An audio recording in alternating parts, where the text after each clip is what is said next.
뭐예요? 좋은 점이? 공부하니까 뭐가 깨달은 게 있으시지요?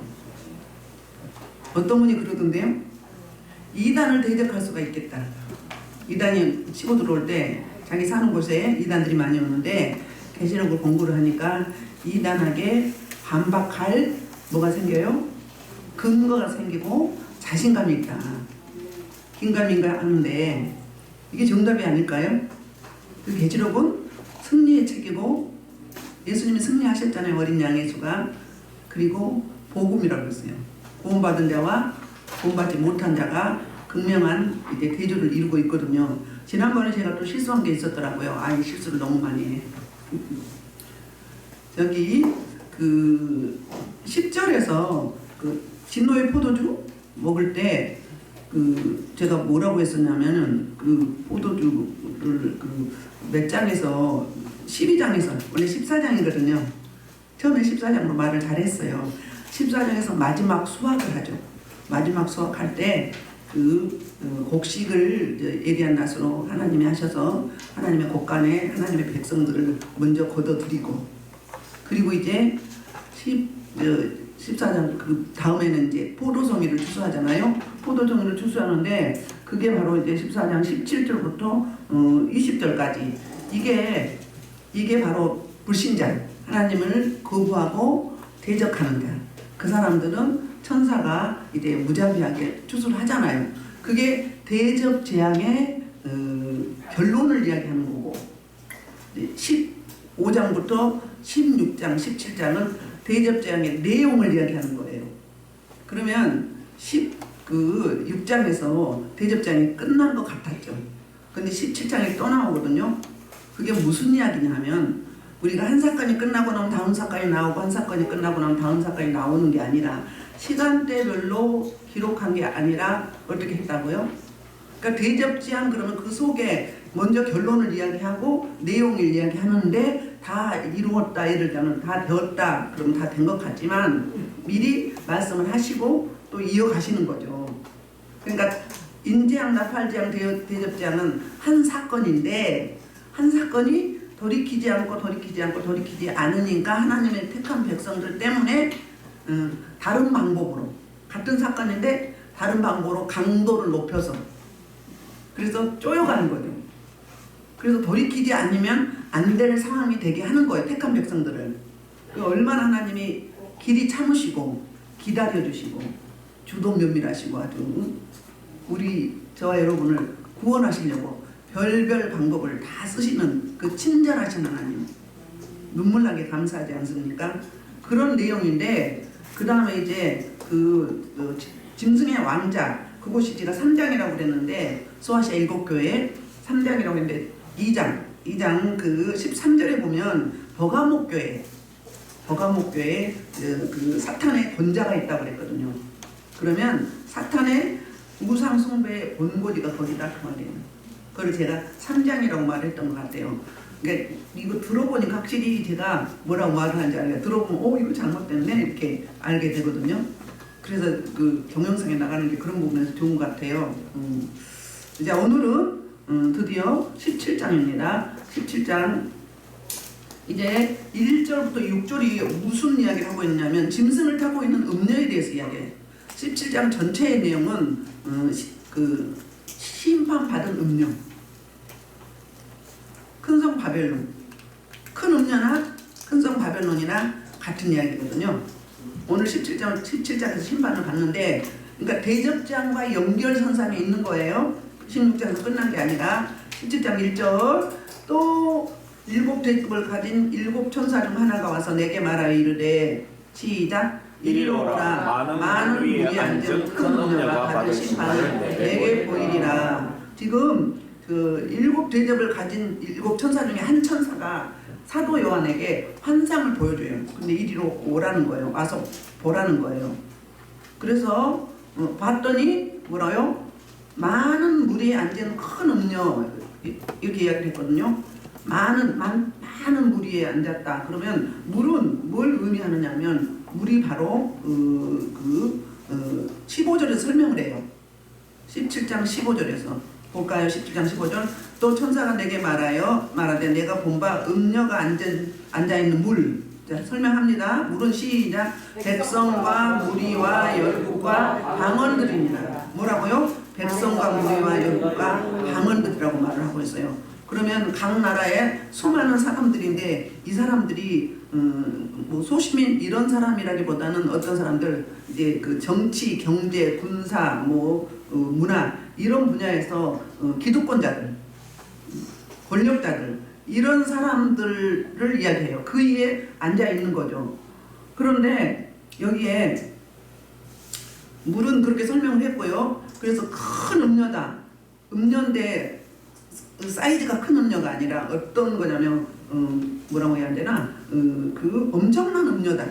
영어 성경에서는 엄청난 음녀다 이렇게 설명을 하고 있거든요. 그러니까 그 음녀의 행위, 음녀의 사역이 엄청나다 이런 이야기를 하고 있어요. 그래서 이제 그 음녀 그러면 성경의 음녀하고 보통 우리 일반적으로 윤리적으로 음녀가 다르죠.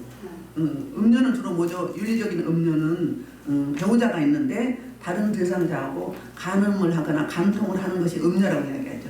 그걸 호세아서에서 설명하잖아요. 호세아서에 누구죠?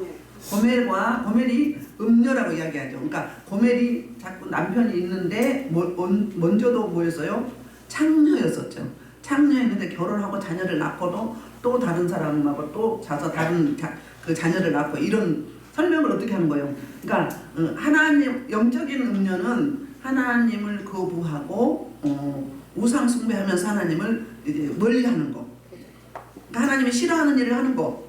그거 보고 음녀라고 이야기를 하거든요. 그래서 성경에서 보면은 음녀란 이야기를 주로 이제 여러 군데서 설명을 하는데 어떻게 설명을 하냐면 성경적으로 말하면 음녀나 창녀나 같은 뜻이에요. 음녀는 이사야 1장 21절에 이렇게 설명을 해요. 신실하던 성읍이 어찌 창기가 되었는고. 이스라엘 백성이 얘기하는 거예요. 신실하던 성읍이 어찌 창기가 되었는고. 창녀를 이야기하죠. 몸 파는 사람. 자, 이사야 23장 16절에 다시스를 음녀라고 해요. 다시스. 그 다음에 나홈서 3장 4절은 니느웨를 음녀라고 불러요. 니느웨. 그래서 구약에서 음녀는 하나님을 불순종하고 우상 숭배하는 이스라엘 백성들을 음녀라고 해요. 그러면 저와 여러분이 하나님보다 더 다른 것에 집중하고 에너지를 쏟을 때 그게 뭐죠? 그게 음녀라는 거예요. 음녀. 그러니까 우상 숭배 이꼬르 음녀. 우상 숭배하면 어떻게 되는 거예요? 하나님을 나의 구주로 영접을 했는데 잠깐은 아닌 거죠. 아니고 다른 것이 더 절대적인 거죠. 그게 음녀라는 거예요. 그래서 큰 음녀가 받을 심판을 내게 보이리라. 그러니까 심판받는다고 설명을 했죠. 그래서 18장 16절은 큰 음녀를 뭐라고 이야기하냐면 큰 성이라고 그래요. 큰 성. 큰 성이나 큰 음녀나 큰 바벨론이나 다 같은 이야기예요.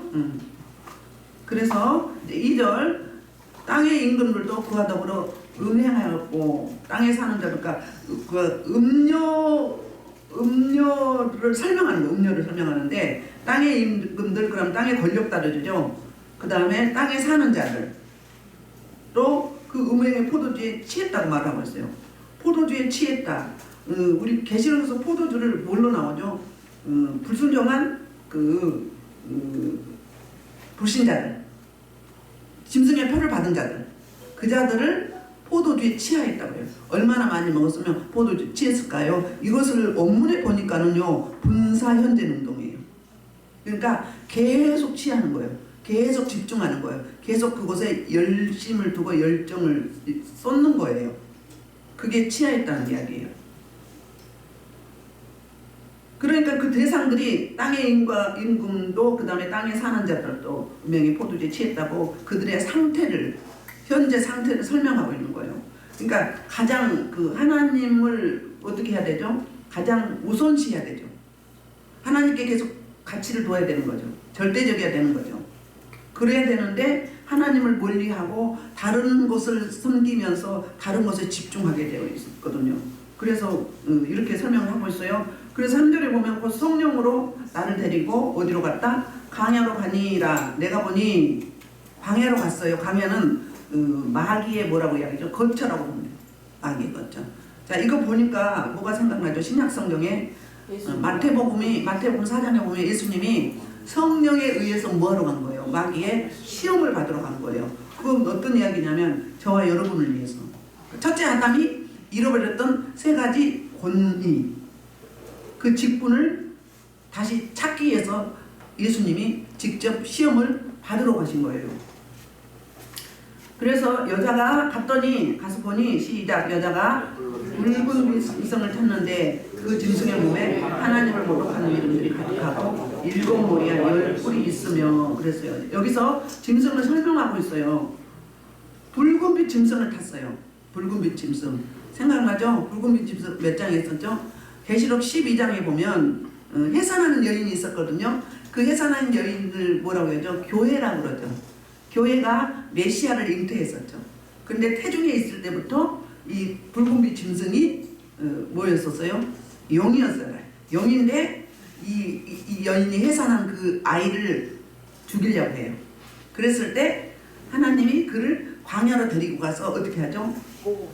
이 용의 공격으로부터 절대 받지 않은 그런 것을 보호하시고 3년 6개월 동안 또 양육을 하세요.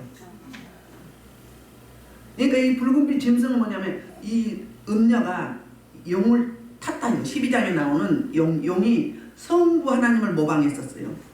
성부 하나님. 그 다음에 여기 나온 짐승은 13장에 나오는 13장 1절에 바다에서 올라온 짐승. 이 짐승은 누구를 모방했었어요? 제가 짝퉁 예수라고 그랬죠. 성자 예수님을 모방했었어요. 그래서 그 뿔 중에 하나가 죽은 것처럼 죽었었잖아요. 그리고 다시 살아났다고 이야기하잖아요. 그러면서 미혹하는 거예요. 그런데 여기 13장 1절에 바다에서 올라온 짐승은 머리에 신성 모독하는 뭐가 있었어요? 이름이 있었어요. 그런데 오늘 17장 3절에 보면은 짐승의 몸에 뭐가 있었어요? 하나님을 모독하는 이름이 있었다. 요것만 달라요. 이름이 가득했다. 적당한 것도 아니고 충만히 찼다. 그러면 이게 뭐예요? 짐승의 표를 받은 자들이 하나님을 비방하고 하나님의 백성들에게 거짓, 허위, 날조를 하는 거죠. 그래서 하나님을 멀리하고 이 짐승을 섬기게 하는 거죠. 바로 적그리스도를 의미하죠. 적그리스도. 그래서 저와 여러분이 마지막 때는 깨어있어야 된다. 깨어있어라 이렇게 말을 하죠. 볼까요? 그래서 시편 73편 27절 28절을 보면 어떻게 해야 되는가? 저와 여러분이 계시록을 공부하는 게 굉장히 중요해요. 그냥 막연했던 이 내용이 어떻게 하면 우리가 이 적그리스도를 잘 분별하고 그를 멀리할 수 있는지 볼까요? 시작.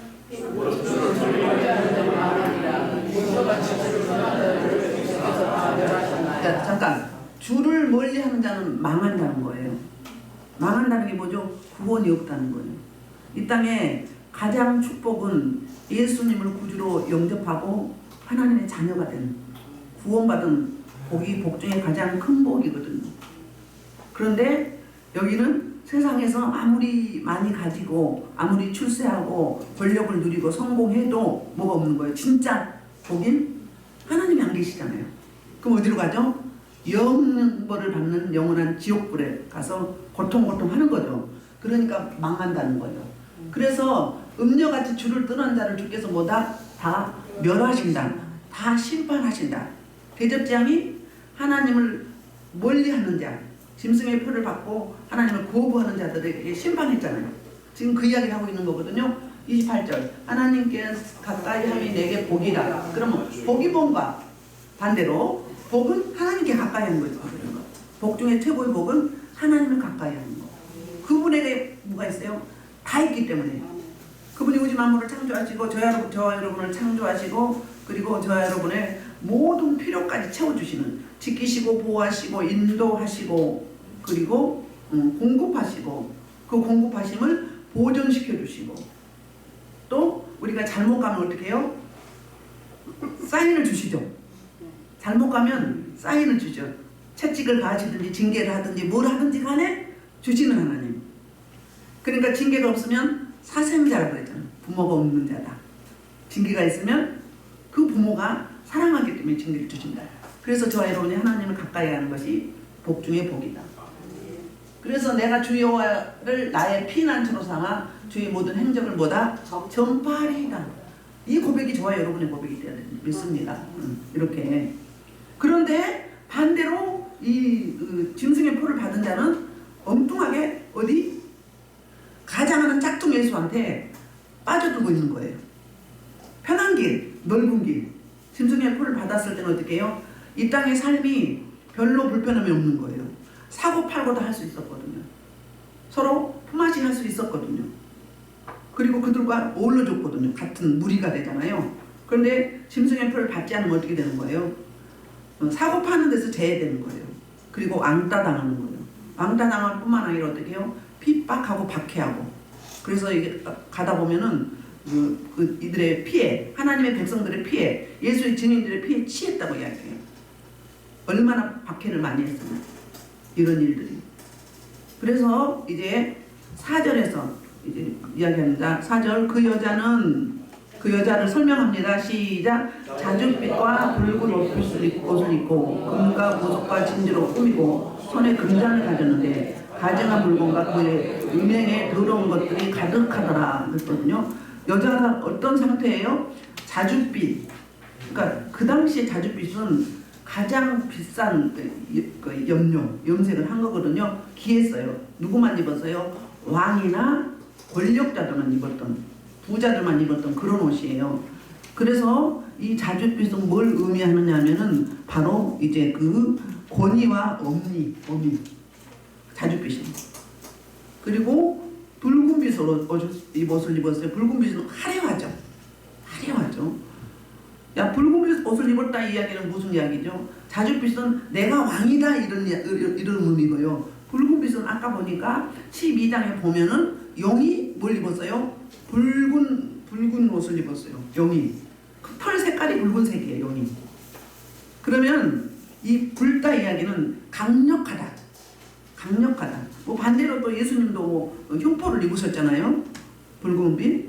그러니까 지금 이 짐승은 뭘 하느냐면 아까 1절에 빠졌는데 앉았다 이야기는 어떤 이야기냐면 그 권력을 상징하는 거예요. 그러니까 통치가 이루어지는 거죠. 그래서 오늘 본문에 앉았다 이야기가 두 곳에서 나오는데 아데마이, 본문에 보면 아데마이인데 바로 이것이 뭐냐면 이 예수님은 보좌에 앉아서 통치하시죠. 하나님도 보좌에 앉아서 통치하시고. 그런데 이 무리에 앉은 이 큰 음녀는 그 무리에 앉아서 또는 짐승을 타고 앉아서 통치를 하시는데 그 따르는 자들을 통치하는 거예요. 그러니까 안 믿는 불신자들을 통치하는 거죠. 우상 숭배와 사치와 권력과 무력에 차 있는 퇴폐하고 타락한 이 시대에 이런 사람들, 그런 이제 그 권력자들, 지도자들, 그들을 어떻게 하면 그들이 앉아서 군림하는 거죠. 그리고 다스리게 되는 거거든요. 그 다음에 이제 거기다가 금과 보석과 진주로 꾸몄어요. 엄청나게 화려해요. 금과 보석. 누구 같아요? 예수님 같지 않아요? 꾸미고 손에 뭘 했어요? 금잔을 가졌는데 가증한 물건과 그의 음행의 더러운 것들이 가득 탔다. 옷은 화려하게 입었고 그리고 금잔을 가졌어요. 금 그러면 뭐죠? 금 그럼 가장 가치 있는 거잖아요. 요즘에 금값 비싸죠? 그 금은요 전 세계로 통용되고 있어요. 그래서 전쟁이 일어나려고 하면 뭘 모으죠? 돈을 모으는 게 아니라 금을 사 모으는 거예요. 금은 전 세계적으로 통용되기 때문에. 그래서 이 금잔은 뭘 의미하는가? 어떤 잔인가? 욕망의 잔이에요. 자, 에레미야 51장 7절에 그 말씀을 하고 있어요. 어떤 건가? 시작. 바벨론은 여호와의 손에 잡혀있어 온 세계를 취할 금잔이라. 문 민족이 그 포도주를 마시고 미쳤도다. 여호와의 손에 바벨론은 여호와의 손에 잡혀있는 게 맞죠? 여호와께서 통치하시죠.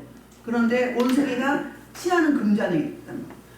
그러니까 여호와께 주권과 통치를 맡기지 아니하고 어떻게 하는 거예요? 뭐에? 그러니까 세상 권력, 세상 부귀, 영화, 성공, 출세, 이런 거에 치여 있단 말이에요. 그래서 무슨 잔이다? 욕망의 잔이다. 그래서 문민족이 그 포도주를 마시고 뭐에다 미쳐버렸어요. 요즘 세상이 미쳐 돌아가는 세상 아니에요? 미쳐 돌아가는 세상이에요. 있는 사람들은 계속 뭐예요? 계속 쌓아가는 거예요. 그래서 이거를 바벨론의 죄악을 금잔으로 이렇게 상징하기도 해요. 바벨론. 그러면 이 바벨론이 그 당시에 노마를 이야기하고 그 전에 바벨론이죠. 그러니까 대국, 가장 강대국. 이 계시록을 쓸 당시, 사도 요한이 계시록 기록할 당시에는 노마가 전 세계를 지배하고 있었어요. 그런데 노마라고 하면 박해와 핍박이 오니까 그 전에 강대국이었던 바벨론을 이렇게 표현을 하는 거예요. 그럼 바벨론은 빠지는가? 마찬가지예요. 그런데 지금 이 시대는 뭐예요? 각 나라의 강대국이 그 강대국으로서 힘을 자랑하고 그 힘을 가지고 약소 국가를 어떻게 하는 거예요? 지배하고 그리고 착취하고. 그럼 나라로 말하면 나라의 권력자들이 어떻게 해요? 뺏어가고 착취하고 돕지 아니하고 돌아보지 않고 자기 배만 불리는 거. 자기끼리만 이대로만 변화산상에 베드로가 한 고백처럼 이대로만 우리만 좋으면 돼. 남들이야 어떻든지 간에 이렇게 그런 그 자기 이주 이기주의적인 사람들, 이타적이지 못하고 이런 사람들에게 이렇게 설명을 하고 있는 거예요. 그러니까 범죄한 바벨론, 범죄한 이 시대의 열방들, 열국들, 그리고 범죄한 이 시대의 기득권자들, 그들에게 이렇게 표현하는 거예요.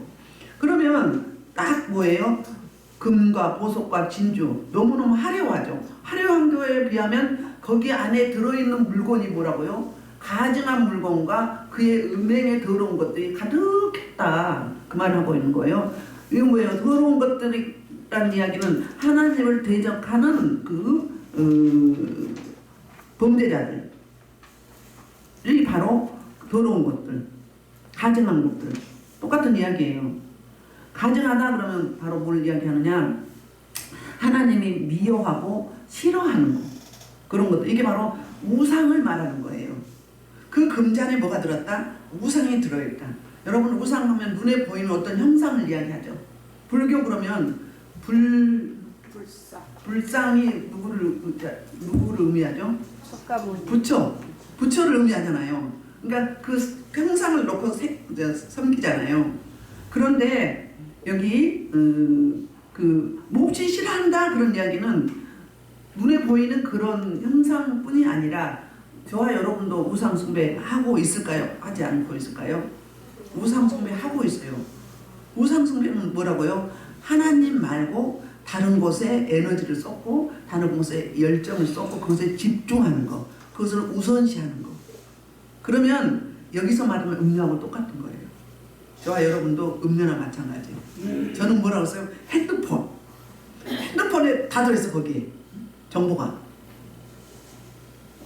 여러분들도 그러지 않아요? 돈만 쩌는 사람이 있어. 돈이 우상이야. 막 돈 때문에. 돈이 조금 지갑에 비면 막 안달이 나요. 막 잠을 못 자고, 막 불안하고, 초조하고. 돈을 계속 쌓아가야 돼요. 이런 분들 있죠?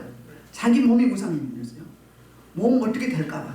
지금도 코로나 걸릴까봐 안 나온 분들 있잖아요. 대면 예배 안 드리는 분들 있죠. 코로나 걸릴까봐. 죽으면 죽고자 하면 살고 살고자 하면 죽으려고 했는데 전염될까봐, 감염될까봐. 그런 사람들이 더 걸려요. 멀쩡하잖아요. 걸리면 좀 어때? 천국 가면 되지. 예배드리다 천국 가면 어떻게 돼? 코로나 걸려서 예배드리다 코로나 걸려서 천국 간다. 그럼 뭐가 되는 거예요? 순교 비슷한 거죠. 순교 비슷한 거예요. 그런데 집에서 있다가 코로나 걸려가지고 간다. 그럼 뭐예요? 예배도 안 드리고. 집에서 드리는 적당히 드린 예배하고 하나님이 선포한 교회에서 해중 예배를 드린 거하고 같을까요? 안 같을까요? 집에서 드리는 게 옳다면 다 집에서 드리지 뭐하러 해중 예배를 드립니까? 그렇잖아요. 그렇게 되는 거예요. 그게 우상이에요. 볼까요? 이렇게 화려하고 자줏빛 붉은빛 옷을 입고 금과 보석과 진주로 꾸미고, 그러니까 세상에 좋다는 건 다 갖고 있어. 이 음녀가. 그런데 그 내용물이 바로 뭐다? 가증하다, 더럽다. 다니엘서 9장 27절, 에레미야 13장 27절에도 나타나는데 바로 뭐다? 우상을 이야기하는 거예요. 우상 자기의 욕망의 자기다. 자기 욕망, 자기 욕심, 자기 탐욕, 탐심, 갖고자 하는 거 그것을 질주하면서 그걸 채워간단 말이에요. 그 내용물이란 말이에요. 그러니까 여기 생명은 있어요, 없어요? 생명은 없어요. 불쌍한 영혼들이죠. 아무리 집이 을이 삐까뻔하면 뭐해? 자동차, 중형차, 외제차 타면 뭐하느냐고.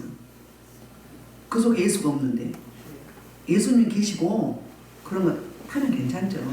예수님 계시고 부장 괜찮죠. 그들은 자기 배만 불리나요? 아니에요. 흘려보내잖아요.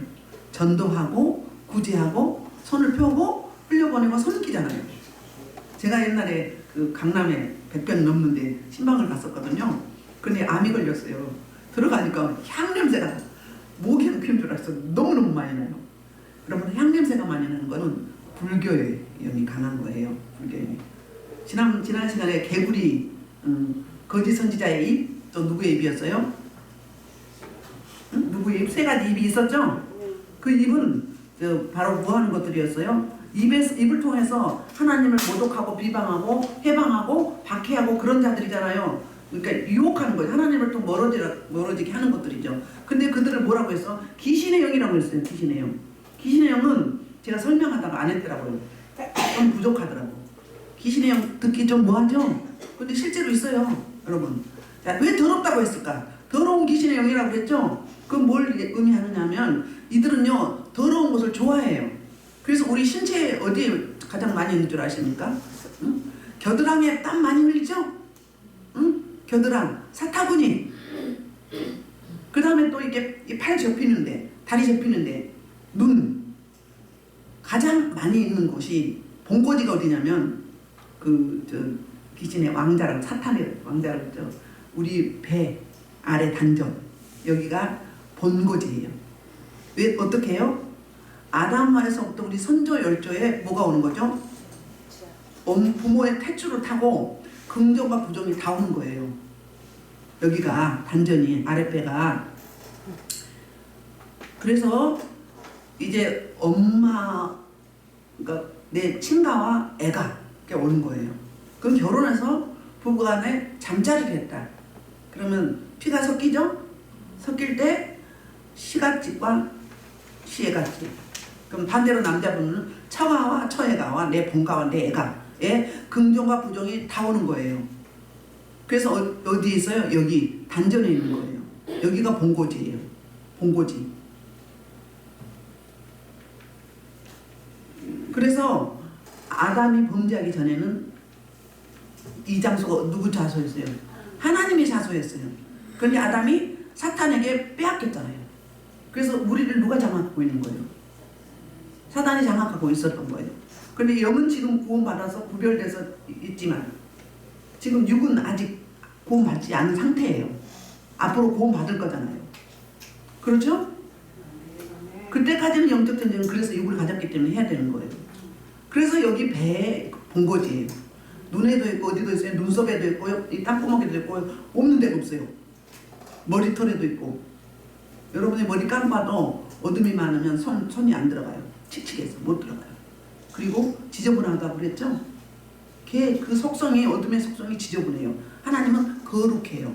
그래서 한 번만 사역을 해도 정신없었던 이 겉모양까지 딱 정리가 되잖아요. 그런 거 많이 목도하셨죠? 한 번만 딱 만져놓으면 어떻게 돼요? 이 정신없었던 그 사람이 단단해져요. 슬림해져요. 깔끔해지잖아요. 그러면 정리가 되는 거예요. 없다고 생각하면 안 돼요. 있습니다. 언제 들어간다고요? 의아, 평강과 희락을 못 누릴 때 미워하고 근심하고 걱정하고 염려하고 충격받고 그리고 남의 탓하고 그러니까 하나님의 속성이 아닌 걸 할 때 분노하고 혈기 낼 때 그때 집이 없기 때문에 그들이 확 들어오는 거예요. 그래서 뭣도 난다고 악취도 난다고 그랬죠. 그래서 더러운 귀신이라고 해요. 더러운 영이라고 그러는 거예요.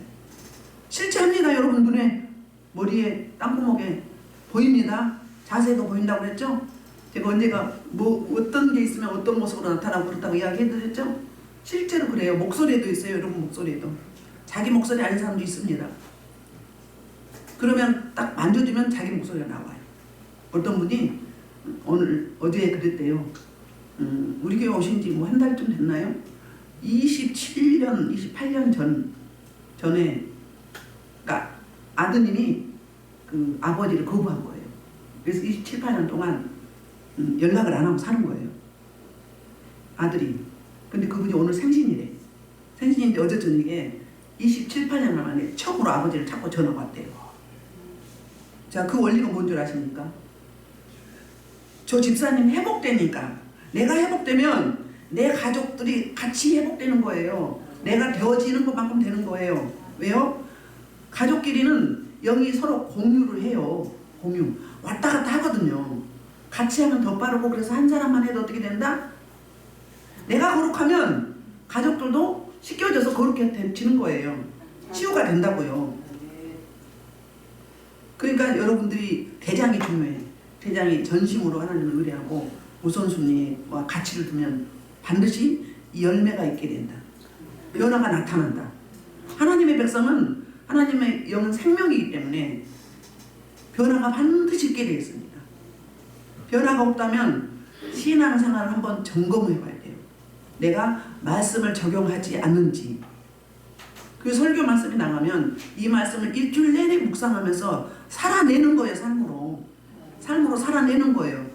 그래서 설교 듣고 나면 그 말씀 붙잡고 기도하면서 본문을 읽고 또 읽고, 그리고 말씀을 듣고 또 듣고, 그래서 삶으로 살아내져야 어떻게 되는 거예요?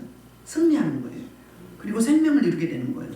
그리고 이길 수 있는 자신감이 생겨서 탄력을 받게 돼요. 탄력을. 시간이 많이 가버렸네. 그래서 가득하다 이야기는 충만하다, 넘쳤다 그 말이에요. 자, 5절입니다. 시작. 그의 이마에 이름이 기록되었으니 비밀이라, 큰 바벨론이라, 땅의 음녀들과 가정들의 어미라 하였더라. 볼까요? 자, 이마에 이름이 기록되는데 그게 666이에요. 666. 근데 비밀이라고 그래. 왜요? 그러니까 적그리스도가 자기 정체를 밝혀야 되겠어요? 안 밝혀야 되겠어요? 정체를 밝히면 하나님의 백성들은 안 따라오니까 가장한 거 예수님처럼 짝퉁 예수가 되어가지고 이렇게 치장을 하고 그렇게 딱 앉아있어. 그러면서 호령하는 거잖아요. 그런데 비밀이래. 무슨 비밀? 성령의 사람은 알 수 있다고 했죠? 속성이 다르기 때문에 부딪힘이 있어요. 싫어요. 그렇게 돼 있어요. 같은 속성은 예쁘고 사랑스럽고 기쁘고 감사하고 막 더 안아주고 싶고 포옹하고 싶고 막 쓰다듬고 싶고 뭔가 더 주고 싶고 막 편안해. 그런데 어둠의 속성은 어때요? 막 거부하고 뱉어버리고 싶고 밀어내고 그렇게 되는 거예요.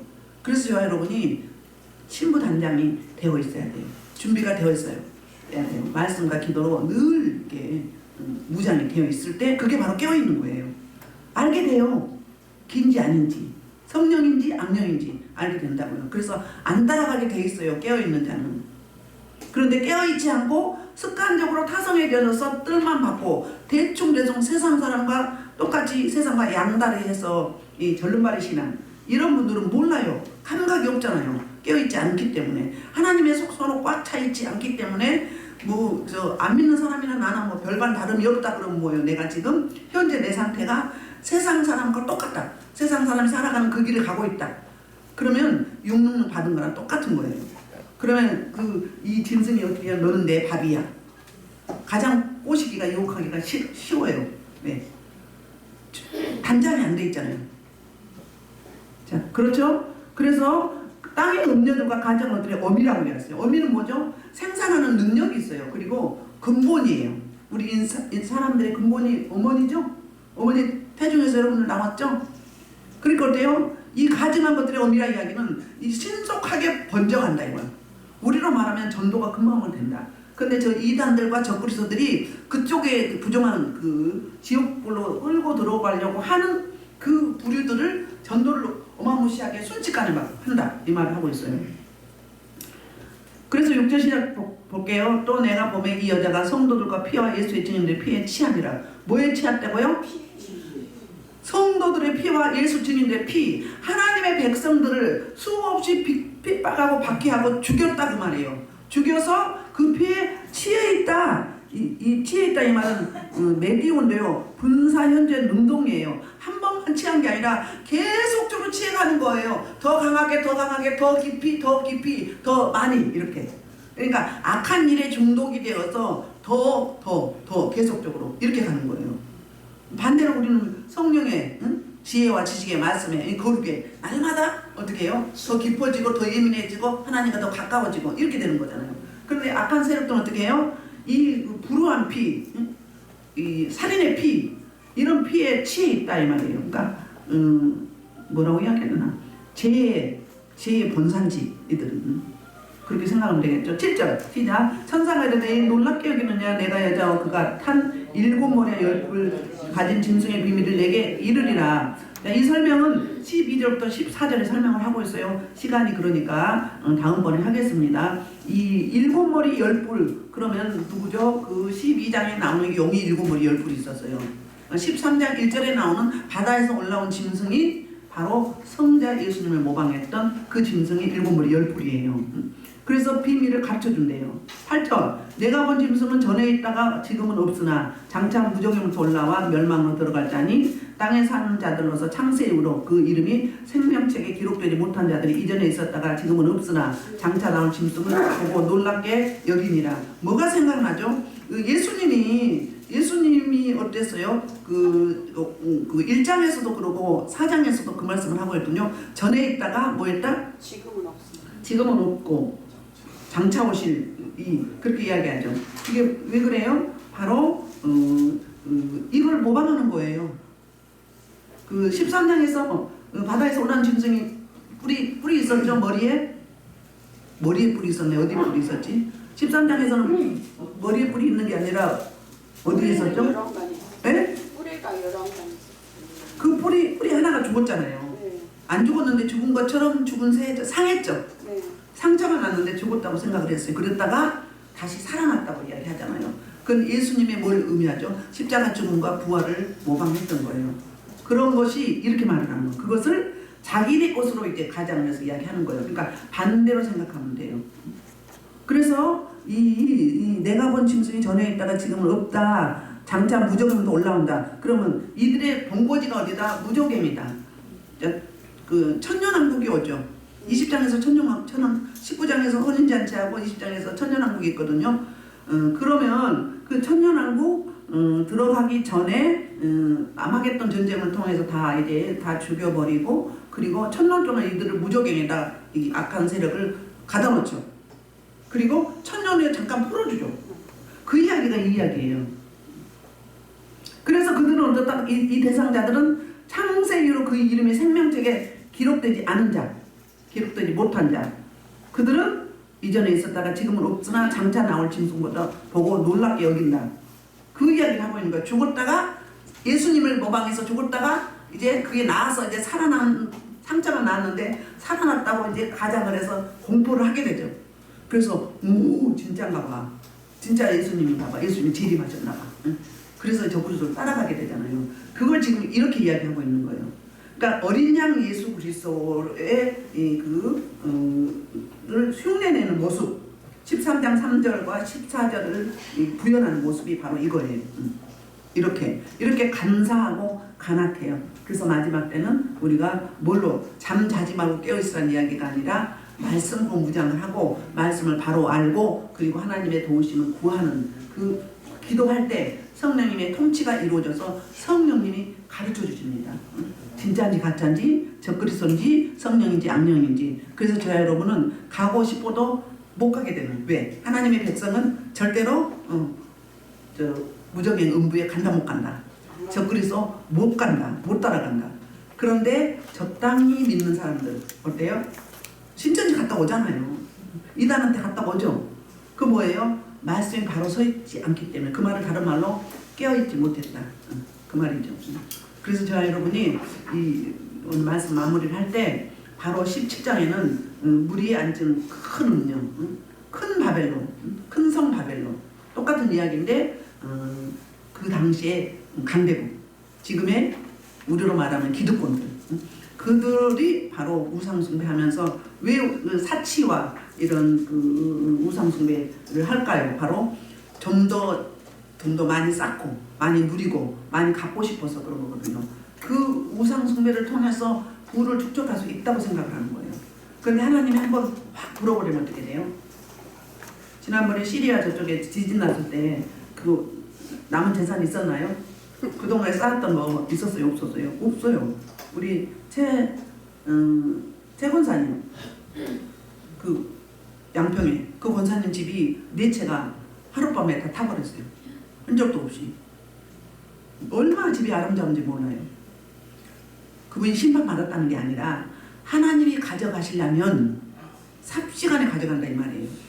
그러니까 저와 여러분은 하나님을 의뢰하고 찾고 찾으면 그럴 때 우리는 가장 복된 자, 하나님을 가까이 하는 자, 말씀을 가까이 하는 자, 예배에 집중하는 자, 하나님 나라를 같이 세워가는데 부족함이 없는 저와 여러분들이 돼서 나중에 갔다가 올라오면 힘들잖아요.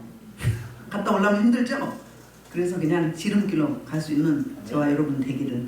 사순절 이제 2번째 주를 맞이하는데 예수 그리스도의 그 구속의 은총, 십자가 사랑을 묵상하시면서 같이 함께 이 은혜를 나눌 수 있는 전도 대상자, 태신자들을 많이 놓고 기도하시면서 찾아보시기를 간절히 축원합니다. 이 말씀을 놓고 주일 창으로 일단 2분만 기도하시겠습니다.